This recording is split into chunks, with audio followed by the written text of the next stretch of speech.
Bonjour. Les convergences ne manquent pas, malgré une propension avérée à inventer entre nous des querelles insupportables, écrit hier Christiane Taubira dans le journal Le Monde. Et l'ancienne ministre de la Justice, candidate envisagée à la présidentielle de 2022, estime que les convergences idéologiques à gauche sont suffisantes pour gouverner ensemble pendant 5 ans. Gouverner ou se partager les places? C'est épouvantable, invraisemblable, horrible, mais c'est possible. Et j'adore son « nous savons ce qu'il faut faire, nous savons comment faire ». Christiane Taubira est à la fois frappée du syndrome de l'éolienne et de la montgolfière. Elle brasse du vent tout en étant hors sol.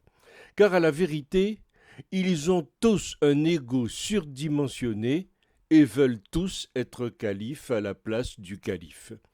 Appelant de nouveau les autres candidats de gauche à une nouvelle aventure collective, un nouvel épisode de notre épopée humaniste, le style est toujours là, lyrique, empoulé parfois, alambiqué toujours, mais creux, ressassant toujours les mêmes vieilles lunes collectivistes et d'un humanisme frelaté par la Mitterrandie et ses successeurs.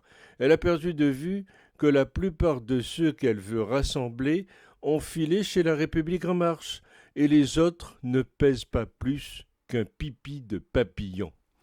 On n'est pas d'accord sur ce qu'il faut faire, nous dit-elle, mais on va le faire ensemble. Sous ce commandement, of course. Sauf que la gauche est liée par un destin collectif qui se résume à moins de 5% de la population française, et je ne pense pas que le reste soit prêt à nouer ou renouer son destin à des héros d'une épopée fantasmagorique irréelle. L'histoire est là. La gauche a trahi 3 fois. En 1983, en prenant le chemin de l'austérité, en 1992 avec le traité de Maastricht, en abandonnant la souveraineté du pays, en 2000 en abandonnant le petit peuple pour les minorités diverses sur les conseils avisés du think tank Terra Nova.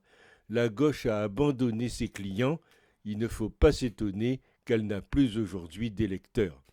Tout le monde sait qu'elle fonce dans le mur.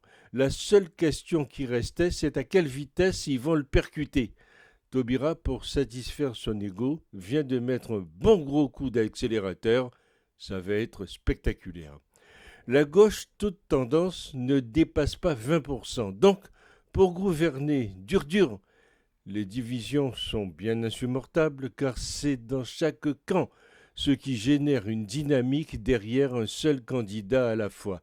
L'esprit de synthèse et le compromis nécessaire pour gouverner à plusieurs avec ce qui n'était que des nuances différentes n'est pas du tout à la mode et même très mal perçu par les militants écolos ou woke. Pour une fois, je suis d'accord avec Jean-Luc Mélenchon. Ce n'est pas à 3 mois de l'élection présidentielle qu'il faut se préoccuper de faire une alliance pour établir un programme dans l'espoir de diriger la 6e puissance mondiale. N'en déplaise à certains, c'est tout de même une affaire assez sérieuse. Rassembler, le mot d'ordre de tous les partis n'a rien d'original. Par contre, il n'y a jamais eu autant de divisions, et ceci explique cela.